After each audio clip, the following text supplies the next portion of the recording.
Hello everyone, स्वागत है आप सभी का। आज हम लोग पार्ट थर्ड का बात करेंगे। पार्ट थर्ड में हम लोगों को पढ़ना है क्रांतियों का युग, और वो 1830 से लेके 1848 का समय। 1830 से 1848 का जो समय है उसके बारे में हम लोगों को आज पढ़ना है।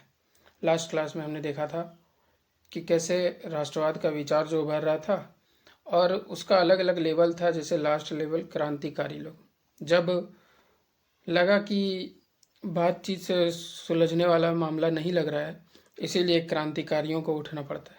ठीक है, तो कुछ क्रांतिकारी लोग भी उठे थे। लास्ट हम लोग यही देखे थे।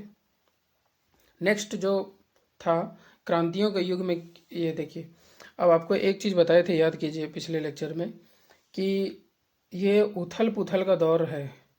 ये जो चल रहा है वो कैसा दौर है, तो ये उथल पुथल का दौर है। क्योंकि आप कभी देख रहे हैं, कभी राजा आगे आ रहा है, कभी जनता आगे आ जा रहा है, और ये लड़ाई का दौर चल रहा है। क्योंकि राजा अपना सत्ता छोड़ना नहीं चाहता, और जनता जो है वो समझ गया है कि सत्ता हमेशा प्रजातंत्र यानी कि लोगों के हिसाब से चलना चाहिए। राजा का सिस्टम नहीं होना चाहिए, या राजा अगर है भी तो उसको संविधान के अंदर होना चाहिए। ऐसा विचार लोगों के मन में फैल चुका है, और जब ऐसा विचार फैलेगा तो भले ही राजा बीच बीच में उठ के खड़ा हो जाए, लेकिन उसको फिर से दबाया जाएगा। यही ये कहानी है। बार बार इस चैप्टर में डिटेल में यही बताया है कि कभी राजा आगे बढ़ जा रहा है, कभी जनता आगे बढ़ जा रहा है, फिर राजा आगे बढ़ जा रहा है, फिर जनता आगे बढ़ जा रहा है। ये लड़ाई का दौर है, उसको हम लोग अभी देखना है। ठीक है, जैसे हम लोग पिछले लेक्चर में पढ़े थे, 1815 का समय था। 1815 में कौन हार जाता है? नेपोलियन। तो नेपोलियन, चलिए वो राजनीतिक क्षेत्र में जैसा भी हो, प्रशासन को ठीक करना चाह रहा था, और प्रशासन को ठीक करके राष्ट्र का विचार, राष्ट्रवाद का विचार फैला रहा था। ठीक है, अब जब राष्ट्र का विचार फैला रहा था तो रूढ़िवादी लोग को ये पसंद नहीं आया। 1815 में यही रूढ़िवादी लोग बैठक करता है कि कैसे हम लोग फिर से वही रूढ़िवादी यानी कि पुराना राजतंत्र को स्थापित करें, और कर भी लेता है। ठीक, क्योंकि अभी जनता थोड़ा कमज़ोर पड़ गया है।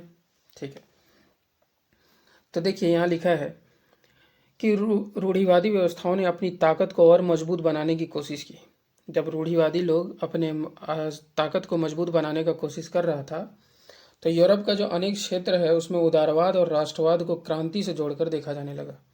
तो यूरोप में क्या हुआ कि उदारवाद और राष्ट्रवाद, एक तरफ राजा लोग, रूढ़िवादी लोग अपना सत्ता मजबूत करने का कोशिश कर रहा है, तो दूसरी तरफ उदारवादी लोग जो नहीं चाहता राजा का सिस्टम, और राष्ट्रवादी लोग जो राष्ट्र बनाना चाहता है, वो लोग भी ये क्या किया, अपने को इसके विरुद्ध खड़ा देखा। ठीक है, इटली और जर्मनी आगे पढ़ना भी है।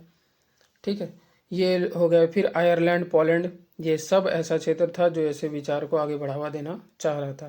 ठीक है, अब ये जो क्रांति है, क्रांति का नेतृत्व कौन करेगा? यही उदारवादी, राष्ट्रवादी, जो शिक्षित मध्यवर्गीय लोग हैं। शिक्षित यानी कि पढ़े लिखे, और मध्य वर्ग, नया जो मिडिल क्लास आया है, वो लोग हैं वही। और इसमें कौन आते हैं? देखिए, जैसे प्रोफेसर हो गए, फिर स्कूली अध्यापक हो गए, टीचर हो गए, क्लर्क हो गए, वाणिज्य व्यापार में लगे मध्य वर्ग के लोग हो गए। ये सारे लोग शामिल थे। ये लोग क्या किया, अब देखिए, पहला विद्रोह फिर फ्रांस में हुआ। आप पुराना विद्रोह भूल जाइए, ये भी विद्रोह फ्रांस में हुआ। क्यों?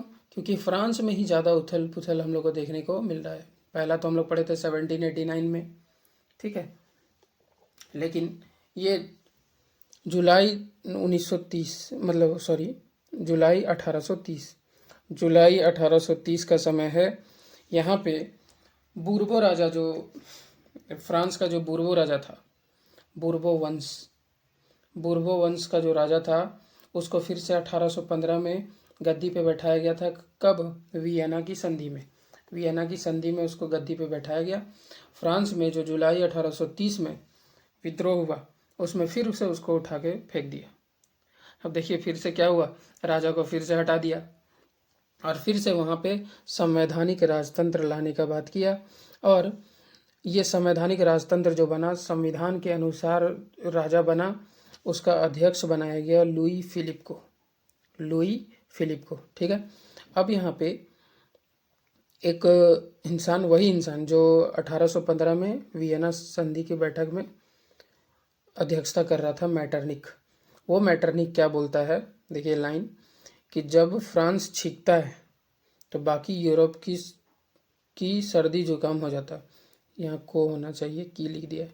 जब फ्रांस छींकता है तो बाकी यूरोप को सर्दी जुकाम हो जाता है। मतलब फ्रांस में जब क्रांति हुआ, पिछला इतिहास उन लोग देखा था, समझ रहा था, तो वही बोल रहा है कि जब फ्रांस छींकेगा तो अगल बगल को सर्दी जुकाम तो होगा ही होगा, ठीक है। जैसे ही फ्रांस में विद्रोह हुआ, आगे ब्रसल्स में भी विद्रोह हो गया और वो नीदरलैंड से क्या हो गया, अलग हो गया। तो और सिर्फ वही नहीं, और भी दिया है।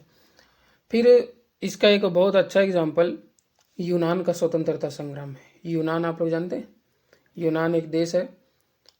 यूनान हिंदी में, इंग्लिश में उसको एथेंस बोलते हैं, ठीक है। अब ये क्या हुआ कि यूनान में भी सब ये विद्रोह भड़क गया। क्यों? क्योंकि यूनान जो है वो ऑटोमन साम्राज्य के अंदर आता था। ऑटोमन साम्राज्य मध्यकालीन यूरोप का एक बड़ा साम्राज्य है, ठीक है। इंडियन हिस्ट्री भी जब आप पढ़िएगा तो उसमें भी आपको इसका रेफरेंस मिलेगा। तो ऑटोमन साम्राज्य जो है उसी का हिस्सा था यूनान। यूनान में क्या हुआ, क्रांतिकारी राष्ट्रवाद आगे बढ़ा, ठीक है। यानी कि क्रांतिकारी लोग क्या कर रहा है, अब आगे बढ़ रहा है। क्यों? क्योंकि उनको अपना राष्ट्र चाहिए, अपना पहचान चाहिए। और ये 1821 में इसके लिए क्या शुरू हो गया, विद्रोह शुरू हो गया, संघर्ष शुरू। और इसमें कौन लोग साथ दे रहे हैं, तो वो दे रहे हैं प्राचीन यूनानी संस्कृति के प्रति सहानुभूति रखने वाले। यूनान का जो प्राचीन इतिहास है वो बहुत ही ज़्यादा गौरवपूर्ण माना जाता है यूरोप में। तो वो लोग अपना एक पहचान बनाता था। याद कीजिए, राष्ट्र बनाने के लिए एक ऐतिहासिक पहचान भी होना जरूरी है। यह डिफिनेशन लगभग हर जगह फिट बैठता है, शायद अमेरिका को छोड़ दे तो। यानी कि एक साझा इतिहास आपको चाहिए। तो ये इन लोग का बहुत अच्छा कल्चर हमेशा रहा है। तो उसको याद कर करके कि चलो हम लोग अपना एक कल्चर है उसको आधार पे एक देश बनेगा। और इन्होंने मुस्लिम साम्राज्य, ये ऑटोमन साम्राज्य मुस्लिमों का साम्राज्य था, उसको उसके विरुद्ध जनमत जुटाया। और 1832 में, 1832 ये डेट इम्पोर्टेंट है। 1832 में एक जगह है कुस्तुनतुनिया, नाम थोड़ा अजीब है, कुस्तुनतुनिया। ये वही यूरोप में ही पड़ता है, टर्की में, ठीक है। कुस्तुनतुनिया, और कुस्तुनतुनिया की एक संधि हुई। कुस्तुनतुनिया की संधि में यूनान जो है, यूनान जो लड़ाई शुरू किया था 1821 में, वो एक स्वतंत्र राष्ट्र बन जाता है। क्या हो जाता है, एक आज़ाद देश बन गया। अब देख रहे हैं, तो ये जो बोला था मैटरनिक कि जब फ्रांस छींकता है तो सबको सर्दी जुकाम हो जाता है।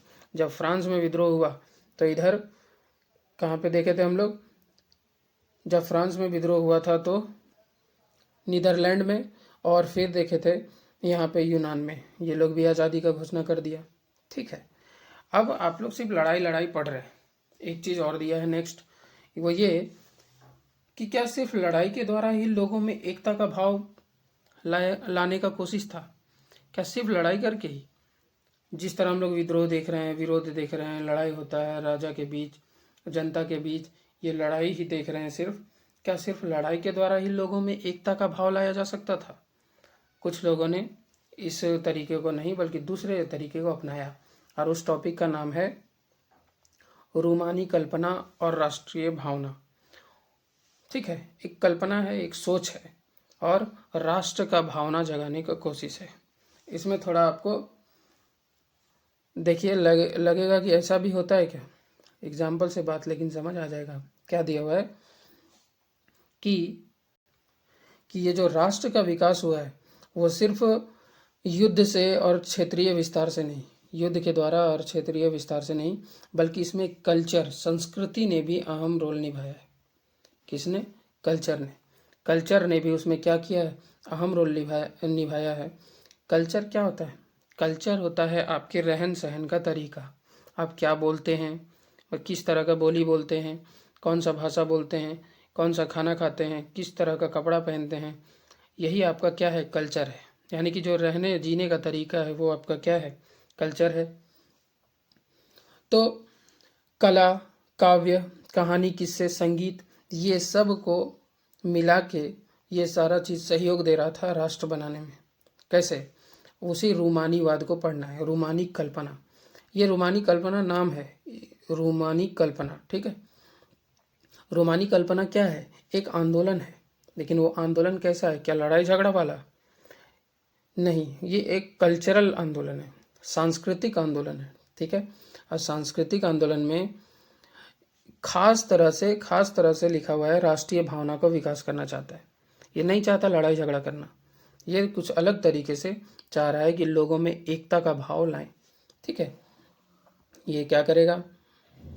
ये बोलता है कि हर चीज़ देखो लॉजिकल सोचने से नहीं होता है, कुछ कल्चर भी होता है अपना, उसको भी फॉलो करना चाहिए।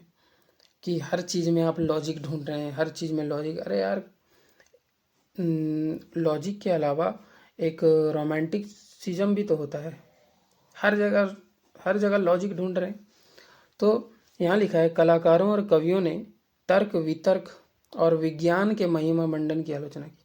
हर जगह साइंस घुसेड़ रहे हो यार, इस तरह की यहाँ पे बात चल रहा है। और बोला कि देखिए ये सब तो अपनी जगह होगा, लेकिन हमें लोगों की भावनाओं, जो हमारे अंदर भावना होता है, इमोशंस होता है, अंतर्दृष्टि, रहस्यवादी भावनाओं, जो रहस्य हमारे अंदर होता है, वो सब का भी अपना महत्व है। सिर्फ साइंस करने से नहीं होगा, ठीक है।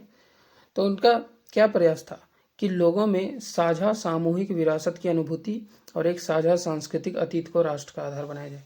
एक कल्चर को राष्ट्र का आधार बनाना चाह रहे थे। किसको? एक कल्चर को। कल्चर जो है उसी को राष्ट्र का आधार बनाने की कोशिश कर रहे थे कि हमारा इस तरह का जीवन शैली है, हम लोग एक हैं और हम लोग उस तरह का एक राष्ट्र बनाएंगे, ठीक है। तो फिर उन्होंने क्या किया, एक विचारक था योहान गॉटफ्रिड, ये क्या बोलता है कि जो जर्मनी का कल्चर है, जर्मनी को एक सूत्र में पिरोना था, तो जर्मनी का कल्चर आम लोगों के दिलों में है, डास वोक वहाँ की भाषा, ठीक है। आम लोग जो कल्चर निभाता है, ठीक है, वही उसका राष्ट्र बनाएगा। राष्ट्र जो है सच्चे मायने में आत्मा, लोकगीतों, मतलब राष्ट्र की सच्ची आत्मा कहाँ मिलेगी? तो लोकगीतों, गीत में, जन काव्य में और लोक नृत्यों में, ठीक है। आप सोच रहे होंगे कि ये कैसा बात कर रहा है, इससे लोगों में एकता का भाव कैसे आएगा? आप खुद सोच के देखिए, आपका जो रहन सहन का तरीका है, आप किसी दूसरे जगह गए हैं और उस तरह रह रहे हैं, तो आप लोगों से अलग नज़र आइएगा कि नहीं आइएगा? जरूर आइएगा। तो आप जिस जगह पे अभी हैं और वहाँ पे सब लोग एक जैसा, लगभग खान पीन का तरीका एक है, रहन सहन का तरीका एक है, बोलने का तरीका एक है, तो आपस में आपको क्या भावना आएगा? एक जुड़ाव का भावना पैदा होगा, ठीक है। तो इसीलिए तो राष्ट्र बनाना चाह रहा था कि हमारा कल्चर, हमारा जो लोकगीत है, हमारा सॉन्ग है, ये सारा चीज़ हमारे राष्ट्र को एक मजबूत आधार देगा। स्थानीय बोलियाँ, जो लोकल लेवल पे, याद कीजिए जो नेपोलियन छोटे छोटे बोलियाँ, जो क्षेत्रीय बोलियाँ थी, उसको समाप्त करना चाह रहा था, लेकिन यहाँ पे बात कर रहा है सब के बोली को वैल्यू देना चाहिए। और बोल रहा है कि इन सब का उद्देश्य केवल प्राचीन राष्ट्रीय भावना को वापस लाना नहीं, बल्कि आधुनिक राष्ट्रीय संदेश को ज़्यादा लोगों तक पहुंचाना था, क्योंकि इसमें से अधिकांश लोग जो हैं वो निरक्षर हैं। ये इसलिए बात कर रहा है क्योंकि सब लोगों तक ये बात पहुंचना चाहिए, राष्ट्र का बात, कि और अधिकांश लोग जो हैं वो पढ़े लिखे नहीं हैं, और पढ़े लिखे नहीं हैं, निरक्षर हैं, इसीलिए उनके पास बातों को पहुंचाने के लिए अलग तरीका अपनाना पड़ेगा, और उसी को रूमानी कल्पना कहा गया है, ठीक है। और इसका एग्जाम्पल एक बना पोलैंड। पोलैंड जो है उसको रसिया, पर्सा और ऑस्ट्रिया, ये सब क्या किया था? अलग अलग कर दिया था। लेकिन वहाँ के लोग संगीत और भाषा के जरिए राष्ट्रीय भावना को जीवित रखना चाह रहे थे कि देखो हम लोग एक हैं, तुम लोग हमको ऐसे बांट दिया है वो अलग बात है, लेकिन हम लोग क्या हैं? एक हैं, सब साथ में ही रहेंगे। ठीक। भाषा, नेक्स्ट आता है भाषा। भाषा भी क्या है, रूस जहाँ पे कब्जा किया था वहाँ पे पॉलिश भाषा, पोलैंड जगह का नाम है, पोलैंड में पॉलिश भाषा बोला जाता है। पॉलिश भाषा में क्या किया गया, स्कूलों को बलपूर्वक पॉलिश भाषा को स्कूल से हटा दिया और बोला कि तुमको कौन सा भाषा सीखना है, तो रूसी भाषा सीखना है। ठीक है, कौन सा भाषा सीखना है, रूसी भाषा सीखना है। अब देखिए, आपके घर में कोई घुस के बोले कि आपको मेरा भाषा बोलना है, इस पे बहुत बड़ा लड़ाई होता है। ठीक है, भाषा के आधार पे देश बन गया है। बांग्लादेश का इतिहास जानिए। ठीक है, बांग्लादेश जो बना था वो भाषा के आधार पे बना है। ठीक, तो ये जो लड़ाई चल रहा है कि भाषा आप मेरा कैसे कंट्रोल करना चाहते हैं। अब भाषा तो एक पहचान है, हमारी बोली हमारी पहचान है, उसको आप हटाना चाह रहे हैं, तो इसके लिए लड़ाई हो गया। 1831 में रूस के विरुद्ध एक सशस्त्र विद्रोह हो गया। 1831 का समय है, रूस के विरुद्ध वो लोग लड़ाई कर दिया। ठीक है, और हथियार क्या था, तो भाषा को एक हथियार बनाया था।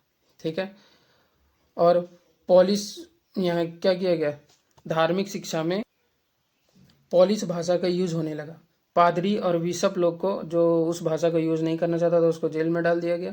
ठीक है, और पॉलिश भाषा का जो विरोध था किसके प्रति, रूस के प्रति, वो एक एग्जाम्पल सेट किया दुनिया में कि अपने भाषा को छोड़ना नहीं है। उसका एक एग्जाम्पल सेट करता है, कौन सा भाषा, पॉलिश भाषा। और ये पॉलिश भाषा कहाँ बोला जाता है, पोलैंड में। और लड़ाई किसके विरुद्ध था, तो वो लड़ाई था रूस के विरुद्ध। ठीक है, समझ रहे हैं आप लोग, किसके विरुद्ध लड़ाई था, तो वो रूस के विरुद्ध लड़ाई था। ठीक, तो देखिए, राष्ट्र का भावना जगाना है, यानी कि लोगों में एकता का भाव पैदा करना है। और लोगों में एकता का भाव पैदा करने के लिए एक तो तरीका है, लड़ाई झगड़ा करो, विरोध करो, राजा से सत्ता छीनो, पावर जो है वो जनता में बांटो। दूसरा तरीका है, लोगों को एकजुट करो, लोकगीतों से, भाषा से, जो पूरा संस्कृति है उससे। ये था रूमानी कल्पना। ठीक है, ये समय चल रहा है 1830 से 48 का समय हम लोग देख रहे हैं। इस समय क्या हुआ, भूख, कठिनाइयाँ और जन विद्रोह। प्रॉब्लम क्या था, 1830 के दशक में बहुत सारा कठिनाई था। जनसंख्या क्या है, उस समय यूरोप का बहुत तेज़ी से बढ़ रहा था, लेकिन गांव में भीड़ बढ़ रहा है और गांव से लोगों का शहर में पलायन हो रहा है, क्योंकि सबको रोजगार चाहिए, नया नया शहर बन रहा है।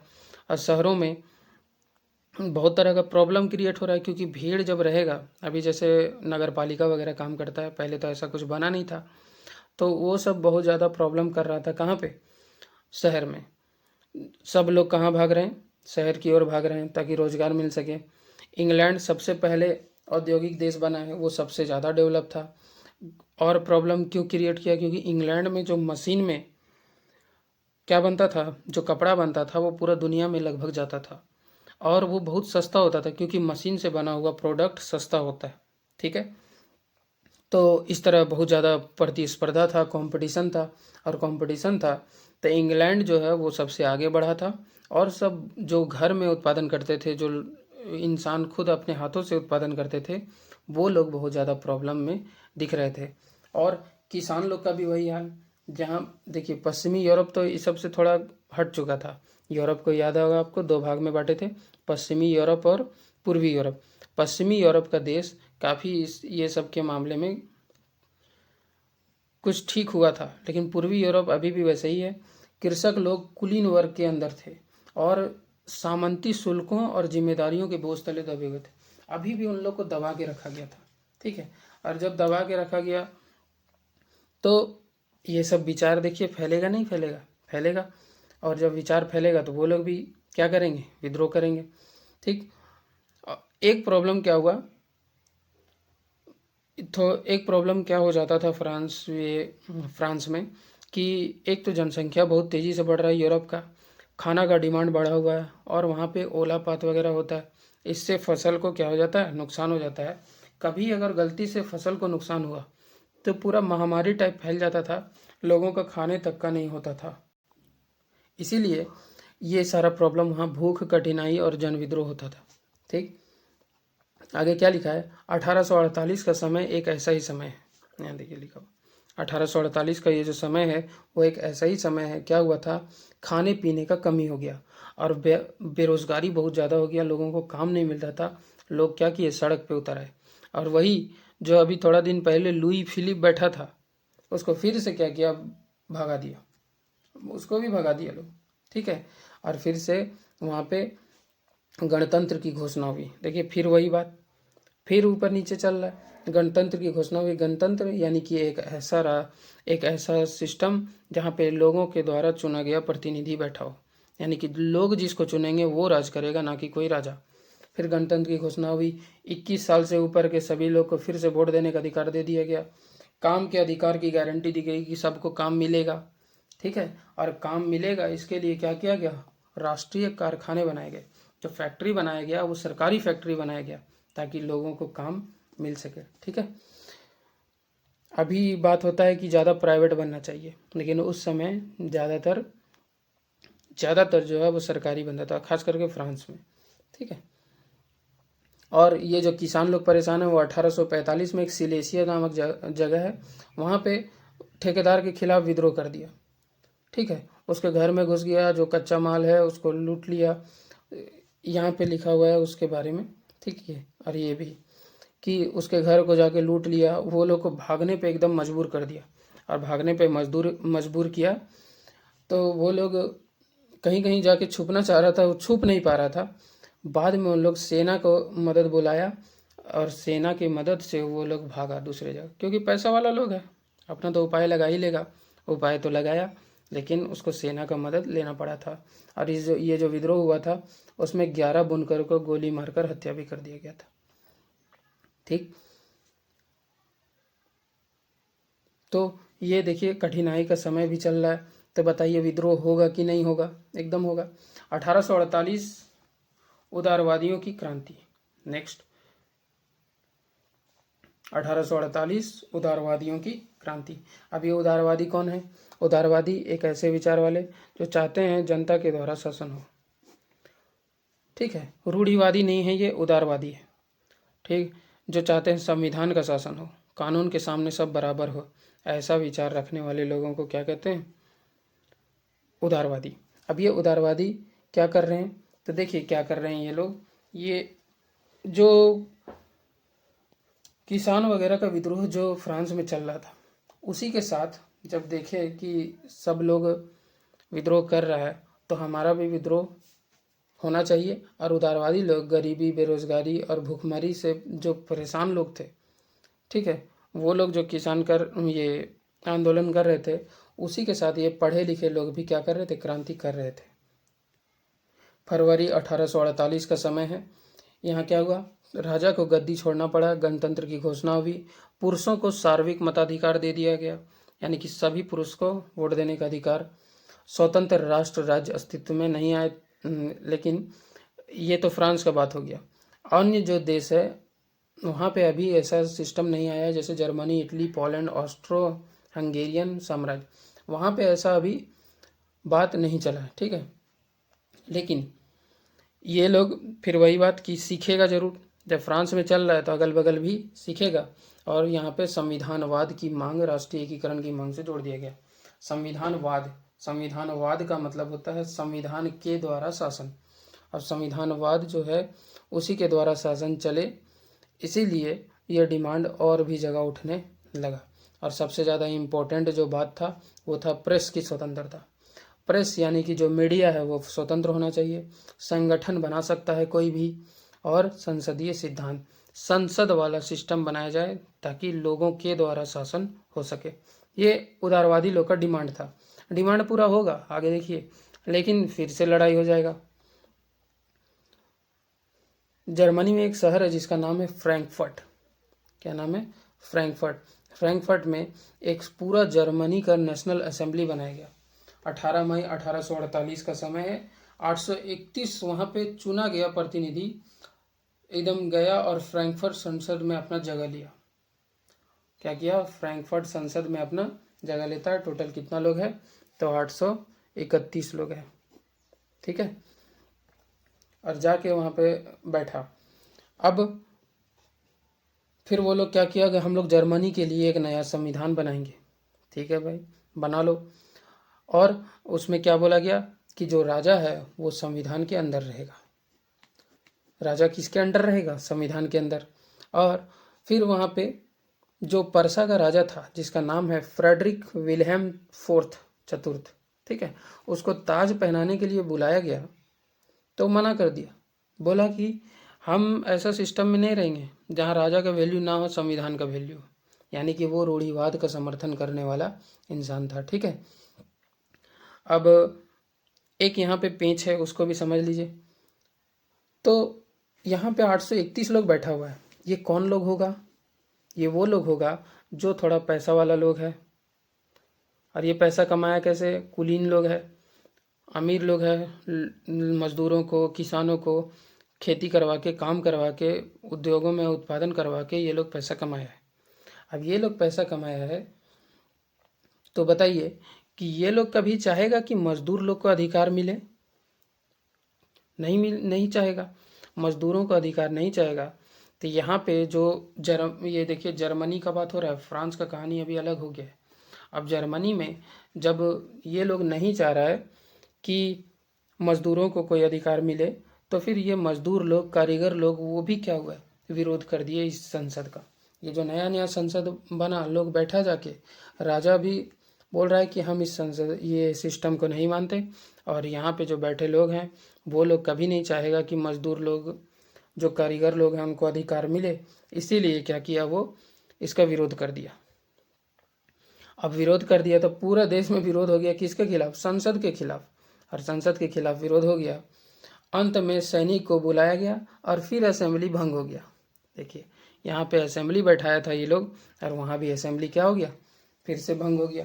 ठीक, महिला लोग का क्या हालचाल था वहाँ जर्मनी में? तो देखिए, महिला लोग बहुत ज़्यादा एक्टिव थी। वो लोग भी आंदोलन में भाग ले रही थी कि हम लोगों को भी मिलेगा बहुत सारा अधिकार। वो अपना राजनीतिक संगठन बनाती है, अखबार शुरू करती है, पेपर वगैरह सब चीज़ शुरू करती है लोगों को जागरूक करने के लिए। लेकिन उन्हें अभी भी कोई मताधिकार नहीं मिला है, उन्हें मताधिकार से वंचित रखा गया।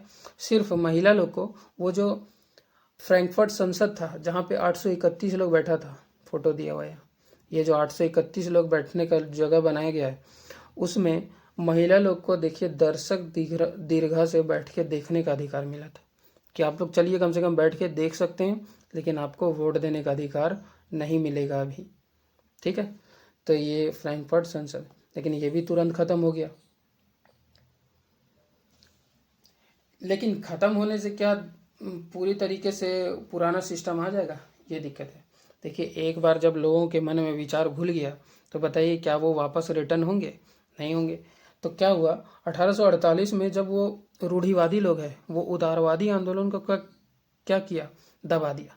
कामयाब हो गए, लेकिन पुराना वाला सिस्टम फिर से नहीं ला पाए।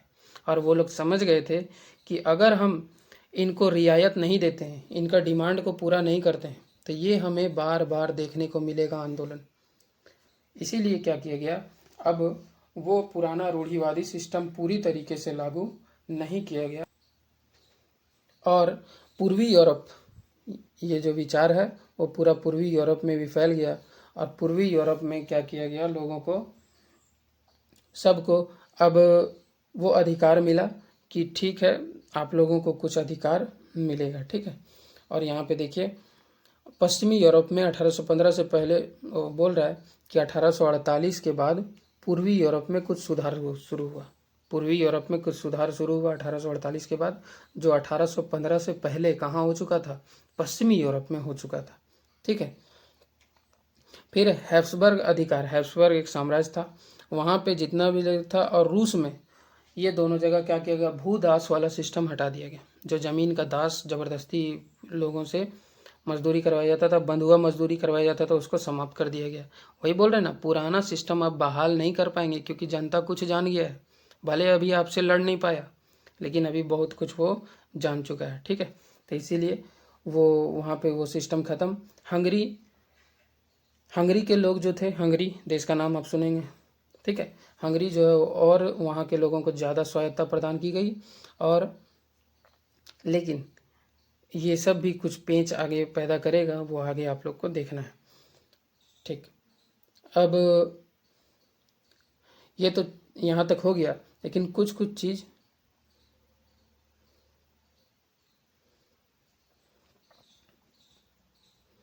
देखिए, कुछ चीज़ें जैसे फिर से वही स्वतंत्रता और समानता का महिलाओं के लिए क्या अर्थ था। क्योंकि महिला लोग को शुरू में अधिकार नहीं मिलता था। कुछ विचारक का यहाँ पे आप पढ़िएगा पता चलेगा। कुछ लोग बोल रहा है कि महिला लोग को ज़्यादा अधिकार नहीं है दुनिया में, वो लोग वही करने आई है जो अभी कर रही है, आपको पता होगा। ठीक है, कि वो लोग को क्या करना चाहिए, वो लोग को खाना बनाना चाहिए, घर देखना चाहिए, ये सारा चीज़। लेकिन आज ये विचार चलता है क्या? आज ये विचार सब लोग नहीं मानेगा। ठीक है, और पुरुष को बहुत सारे अधिकार मिले हुए, वो सारा चीज़ यहाँ पे दिया हुआ है। तो एक वर्ड यहाँ पे है नारीवाद। नारीवाद, ठीक है, नारीवाद मतलब एक ऐसा लोग जो महिलाओं के अधिकार के लिए बात करता हो। ठीक है, देखिए पढ़ लेते हैं। स्त्री पुरुष की सामाजिक, आर्थिक और राजनीतिक समानता की सोच के आधार पर महिलाओं के अधिकारों और हितों का बोध, यानी कि हर जगह महिलाओं का अधिकार और उसका हित का बात हो, उसी को नारीवाद बोला जाता है। नारीवाद यानी कि वैसा लोग जो महिलाओं के अधिकार के लिए बात करे, उसी को बोलेंगे नारीवाद। अब आप लोग मुझे बताइए कि क्या नारीवादी, तो फिर एक पहले बता देते हैं, नारीवादी कौन हुआ? वो लोग जो महिलाओं के अधिकार के लिए एक्टिव रहे, महिलाओं के अधिकार की बात करे, उसको अधिकार देने के बारे में सोचे, तो ये नारीवाद हुआ। अब आप हमें बताइए कि क्या नारीवादी एक पुरुष हो सकता है कि नहीं हो सकता है? आप लोग बताइएगा। ठीक है, नेक्स्ट एक वर्ड है विचारधारा। विचारधारा क्या होता है? विचारधारा मतलब होता है एक तरह का विचारों का समूह। ठीक है, एक खास प्रकार की सामाजिक और राजनीतिक दृष्टि को इंगित करने वाला विचारों का समूह। एक विचार का समूह ही क्या है? विचारधारा है। जैसे आप लोग पढ़ रहे हैं उदारवाद। उदारवाद, ये वाद लगा हुआ रहता है जिसके पीछे वाद, वही होता है विचार। समाजवाद, ठीक है, समाजवाद ये भी एक विचार है। तो विचार कैसे है? ये कुछ विचारों को लेके चलता है। जैसे उदारवाद के बारे में आपको पता है कि वो बात करता है संविधान की, कानून के समक्ष समानता की, लोगों को संपत्ति के अधिकार की। समाजवाद बात करता है समानता की, कि कुछ लोगों के हाथ में संपत्ति ना हो, संपत्ति सबके पास बराबर बंटना चाहिए। कुछ विचार लेके चल रहा है ना, वो कितना सही है कितना गलत है वो अलग बात है, लेकिन ये कुछ विचारों का समूह है, इसीलिए क्या है? एक विचारधारा है। ठीक है, तो आज के लिए इतना ही रहने देते हैं। नेक्स्ट जो पढ़ना है वो जर्मनी और इटली का एकीकरण। ये सब राष्ट्र बनेगा तो कैसे एक हुआ था, उसके बारे में हम लोगों को पढ़ना है। ठीक है, तो आज के लिए इतना ही रखते हैं। धन्यवाद, थैंक यू।